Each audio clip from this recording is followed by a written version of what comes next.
What would you say is some of the most common arguments that people use, for lack of better words, against you to say that you're out of line, Eric? What would you say are some of like the big ones? Well, the first one is obviously, well, look around. We're still here. Time didn't end. So that's one of the first ones. The second one is, okay, if Jesus returned, why is there so much evil? Okay, that's the next question that comes up. And then the last thing is, okay, if it's about the destruction of Jerusalem, then why is it dated around 95, 96 AD? So let me take and answer those in reverse order. Because in the last year, I've changed two people's minds, two pretty significant people's minds about the date of the book, maybe even three.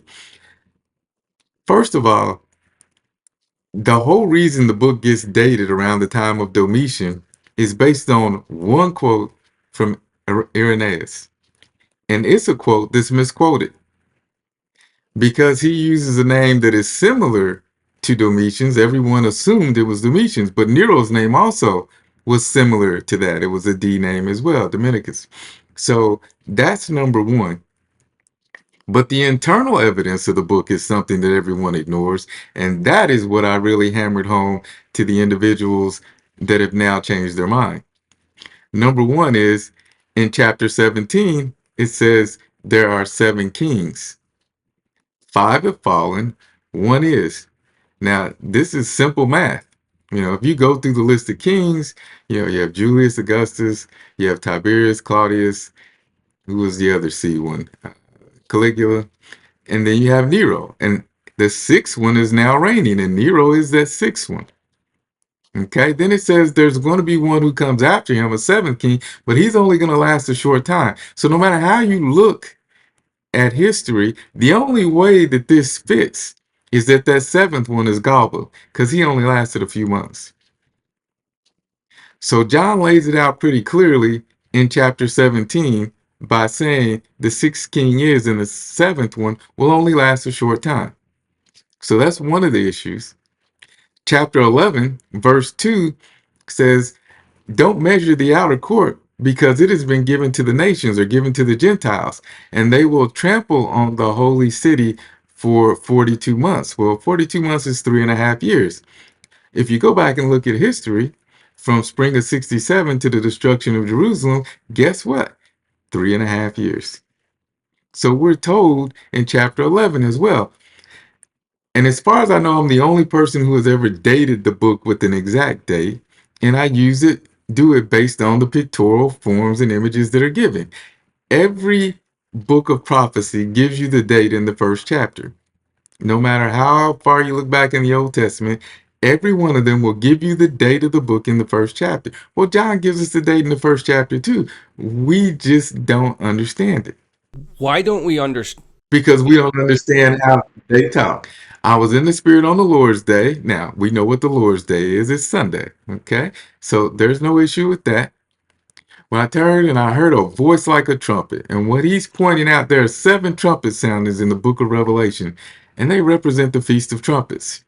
So thinking about this, and the way I got this is just amazing. I was at my father's funeral, and God knew that I wanted an exact date for the book. I knew it was somewhere around 63, just because there's 7 trumpet soundings in the book.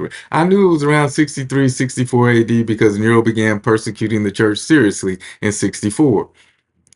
But I didn't have an exact date. The preacher said that when that trumpet sounds, the dead arise, and all of a sudden, the words came to me, the picture of what John was saying came to me, and I said, if I'm right, then John received the revelation on the Feast of Trumpets, 63 AD, because Jerusalem was destroyed just before Feast of Trumpets in 70, which means that the last Feast of Trumpets, the 7th one, had to be in 69.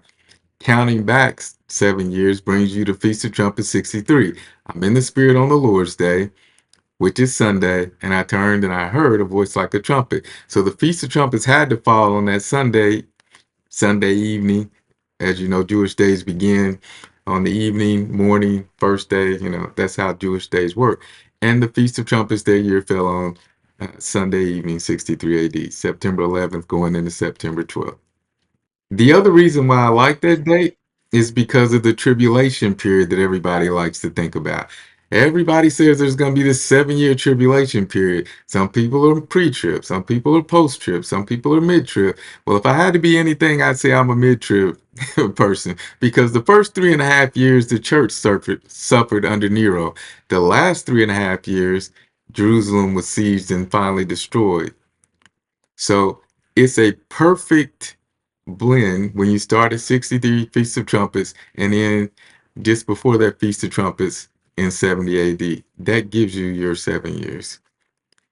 Why don't we understand? I think you said we don't understand the pictorial nature of their language. I guess to kind of a modern day metaphor would be like when you read Shakespeare, how it's always so extra poetic, or even the New King James Version, right?